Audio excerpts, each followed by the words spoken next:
तर कनेक्टिंग लिंकवर दरड कोसळल्यानंतर शिवसेना युबीटी मध्ये मतभेद समोर आले आहेत। संजय राऊत मिलिंद नार्वेकरांच्या परस्पर विरोधी भूमिका बघायला मिळतात। संजय राऊतांनी सत्ताधाऱ्यांवर टीका केली आहे। सरकारने तातडीने केलेल्या कारवाईबाबत दुसरीकडे नार्वेकरांनी आभार मानलेले आहेत। मुख्यमंत्री फडणवीसांनी काय टीका केली होती आणि राऊतांनी काय उत्तर दिलं। केवळ टीका करायची आहे ज्यांनी जीवनात काही केलं नाही, एक पूल बांधला नाही, ज्यांच्या पक्षाने महाराष्ट्राचा सत्यानाश केला, ते आम्हाला प्रश्न विचारतायत।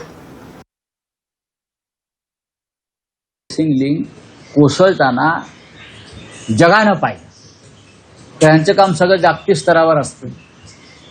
6 देशांनी त्याच्यामध्ये सहभाग घेतला ना, असं आपले इन्फ्रामॅन म्हणत होते। 6 देश, 6 प्रमुख देश, त्यात कॅनडाचं पण नाव त्यांनी घेतलं मला वाटतं।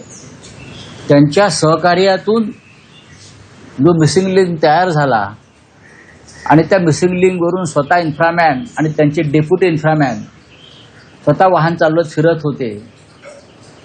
काय झालं शेवटी, कसं कोसळताना आम्ही पाहिलंय ते।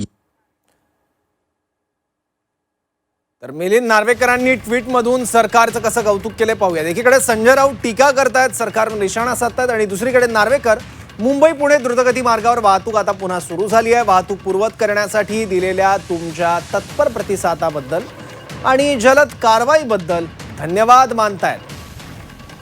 त्यामुळे शिवसेना युबीटीमध्येच कनेक्टिंग लिंकवर जी दरड कोसळली त्यावरून 2 परस्पर विरोधी भूमिका बघायला मिळतात।